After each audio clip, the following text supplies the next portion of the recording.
আপনারা দেখবেন যখন আজান চলতে থাকে মসজিদে, তখন দেখবেন কুকুর ঘেউ ঘেউ করে উঠে এবং লাফাতে থাকে। জিনদের এমন কিছু আওয়াজ আছে যেটা আপনার কান পর্যন্ত পৌঁছায় না, কিন্তু সে অত্যন্ত ভীত সন্ত্রস্ত হয়ে যায়। জিনদের ওই আওয়াজে কুকুর শুনতে পায়। অনেক সময় বিড়াল দেখবেন হঠাৎ করে কানটা খাড়া করে ফেলেছে। বিড়ালের শরীরে আল্লাহ তাআলা এমন কিছু ছোট ছোট জারথুম, এমন কিছু বিষয় আল্লাহ তাআলা দিয়ে রেখেছেন যেটার কারণে জিনরা বিড়ালের সামনে আসতে ভয় পায়। ঘরের মধ্যে কোন কোন জিনিস থাকলে জিনেরা আকৃষ্ট হয় এবং ক্ষতি করার চেষ্টা করে, অত্যন্ত গুরুত্বপূর্ণ বিষয়। জিনরা আমাদের সাথেই থাকে এবং কারিন নামক জিন আমাদের সঙ্গেই বেঁধে দেওয়া আছে। প্রত্যেকের সঙ্গে এক একটা কারিন নামক জিন আছে। কারিন নামক জিনটা আমাদের সঙ্গেই থাকে, আমাদের সঙ্গের সঙ্গী হিসাবেই থাকে, তবে ভালো সঙ্গী হিসাবে না। সে সব সময় আমাদেরকে ওয়াসওয়াসা দেয়, গুনাহের কাজ করার ব্যাপারে সে আমাদেরকে প্রলুব্ধ করে।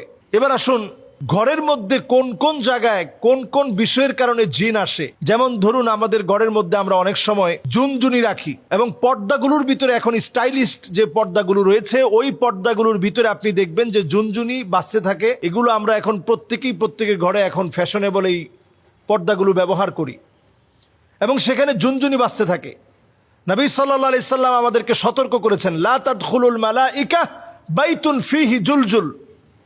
এই যে জুনজুনি অথবা নুপুরের যে আওয়াজ, ছোট ছোট বাচ্চারা নুপুর পরে, পায়ের মধ্যে নুপুরের ঝুনঝুন ঝুনঝুন করে আওয়াজ হয়, এটার কারণে জিনের আকৃষ্ট হয়। আপনি চিন্তাও করতে পারবেন না, খুবই সিম্পল সাধারণ বিষয়, কিন্তু জিনেরা এতে করে আকৃষ্ট হয়, রহমতের ফেরেশতারা চলে যায়।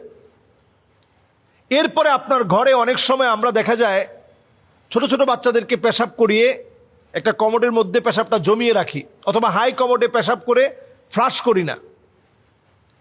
এই কারণে জিন আপনার প্রতি আকৃষ্ট হয়, ক্ষতি করার চেষ্টা করে। বাউলুন মুনকাতা, হাদিসের মধ্যে বলা হয়েছে যে কোথাও যদি পেশাব জমিয়ে রাখা হয় তাহলে ওই জায়গা জিনের কাছে পছন্দের জায়গা হয়। তাহলে এই জায়গায় পরিষ্কার পরিচ্ছন্নতাকে নিশ্চিত করা। এরপর নবী সাল্লাল্লাহু আলাইহি সাল্লাম আমাদেরকে হাদিসের মধ্যে জানিয়েছেন, জিলদু নামির, বিভিন্ন প্রাণীর চামড়াকে আমরা, মৃত প্রাণীর চামড়াকে আমরা ঝুলিয়ে রাখি। বিদেশ গেলে দেখবেন অনেকে হায়নার চামড়া নিয়ে আসে। এটা আপনি খুব স্বাভাবিকভাবে নিচ্ছেন অথবা মনে করছেন এই হায়নার চামড়া দিয়ে কালো জাদু করা হয়, অথচ এই চামড়া, বাঘের চামড়া, হরিণের চামড়া, বিভিন্ন চামড়া আমরা ক্যালিগ্রাফি হিসেবে অথবা একটা ওয়ালমেট হিসেবে আমরা আমাদের ঘরের মধ্যে সাজিয়ে রাখি। নবীজি সাল্লাল্লাহু আলাইহি ওয়াসাল্লাম সতর্ক করে গেছেন, এটা জিন ঘরের ভিতরে আকৃষ্ট হওয়ার একটা কারণ।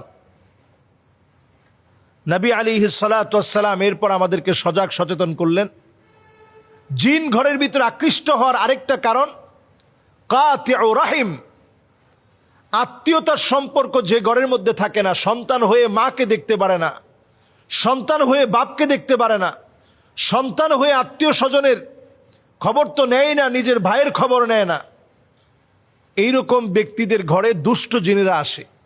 রহমতের ফেরেশতারা এমন ঘরে থাকে না, দুষ্ট জিনেরা এই ঘরের ভিতরে আসে। এরপর নবী সাল্লাল্লাহু আলাইহি সাল্লামের হাদিস থেকে বোঝা যায় যে ঘরের ভিতরে পুতুল থাকে, তাসাউর, বিভিন্ন রকম মূর্তি থাকে, বিভিন্ন রকমের ছবি থাকে, এই ঘরগুলোর ভিতরে রহমতের ফেরেশতারা আসে না। এরপর হাদিস থেকে বোঝা যায় নবীজি সাল্লাল্লাহু আলাইহি সাল্লাম আমাদেরকে জানিয়ে গিয়েছেন, যেই ঘরের ভিতরে কোরআন তেলাওয়াত থাকে না, ওই ঘরের ভিতরে রহমত থাকে না। ওই ঘরটা একটা নির্জন বাড়ির মতো পড়ে থাকে, যে ঘরটার মধ্যে কোরআনুল কারীমের তেলাওয়াত হয় না। এজন্য ঘরের ভিতরে কোরআনুল কারীমের তেলাওয়াতকে ইনশিওর করা, প্রয়োজনে আপনি মোবাইল থেকে কোরআনুল কারীমের তেলাওয়াতকে ছেড়ে রাখুন, প্লাগ ইন কোরআন, সার্বক্ষণিক কোরআন তেলাওয়াত চলতে থাকে। এই ধরনের ডিভাইসগুলো এখন পাওয়া যায়। আপনি কোরআনুল কারীমের তেলাওয়াত আপনি ছেড়ে রাখেন, লাউডলি ছেড়ে রাখেন এবং শোনার চেষ্টা করেন। কোরআনুল কারীম তেলাওয়াত যখন বাজবে তখন অন্যমনস্ক না থেকে শোনার চেষ্টা করেন, সন্তানদেরকে অভ্যস্ত করেন। বাসার ভিতরে যখন খুব লাউডলি মিউজিক বাজানো হয়, এটা জিনদের আখড়ায় পরিণত হয়। এই জন্য মিউজিককে বাসা থেকে একেবারে নিষিদ্ধ করে দেন। আমাদের কলিং বেলে মিউজিক, আমাদের মোবাইলের রিংটোনে মিউজিক, আমাদের বাচ্চাদের খেলনার ভিতরে মিউজিক, ছোট বাচ্চাদের জুতার ভিতরে পর্যন্ত মিউজিক, এবং দেখবেন সাইকেল কিনেছেন, সেটার বেলের ভিতরে পর্যন্ত মিউজিক, সব জায়গায় মিউজিক। এই মিউজিক জিনদেরকে ডেকে আনে। আল্লাহ রাব্বুল আলামিন কানের একটা পাওয়ার দিয়েছেন। কুকুর কিন্তু আমার মতো শুনে না, বরং ছোট্ট মৃদু একটা আওয়াজ আছে যেটা কুকুরকে ভীত সন্ত্রস্ত করে ফেলে। আপনি অনেক সময় এই আওয়াজটা কানের মধ্যে শুনতেই পাবেন না, কিন্তু জিনদের ওই আওয়াজের কারণে কুকুর ভীত সন্ত্রস্ত হয়ে দৌড়াতে থাকে। আপনারা দেখবেন যখন আজান চলতে থাকে মসজিদে, তখন দেখবেন কুকুর ঘেউ ঘেউ করে উঠে এবং লাফাতে থাকে। তখন জিনেরা কুকুরের মুখ দিয়ে প্রবেশ করে পিছনের পথ দিয়ে বের হওয়ার কারণে প্রচণ্ড ভীত সন্ত্রস্ত হয়ে কুকুর লাফাতে থাকে। ওই আওয়াজ, ওই সময়ের সিচুয়েশন, জিনদের এমন কিছু আওয়াজ আছে যেটা আপনার কান পর্যন্ত পৌঁছায় না, কিন্তু সে অত্যন্ত ভীত সন্ত্রস্ত হয়ে যায়। জিনদের ওই আওয়াজে কুকুর শুনতে পায়। অনেক সময় বিড়াল দেখবেন হঠাৎ করে কানটা খাড়া করে ফেলেছে। বিড়ালের শরীরে আল্লাহ তাআলা এমন কিছু ছোট ছোট জারথুম, এমন কিছু বিষয় আল্লাহ তাআলা দিয়ে রেখেছেন যেটার কারণে জিনরা বিড়ালের সামনে আসতে ভয় পায়। ছোট ছোট পাখি আমরা লালন পালন করি, কাকাতুয়া, লাভবার্ড, টিয়া পাখি, কবুতর, ময়না, এ জাতীয় অনেক পাখি আমরা এখন লালন পালন করি। কিছু প্রকারের পাখি আছে যেগুলোকে জিন প্রচণ্ড ভয় পায়। এদের দিকে আকৃষ্ট হয়ে আসতে নিয়ে ভয়ে ভীত সন্ত্রস্ত হয়ে জিন চলে যায়। কিছু পাখি ঘরের মধ্যে বরকত নিয়ে আসে। এজন্য পাখিগুলোকে যদি আমরা লালন পালন করতে চাই, তাদের হক ঠিক রেখে, খাবার দাবার ঠিক রেখে লালন পালন করতে হবে।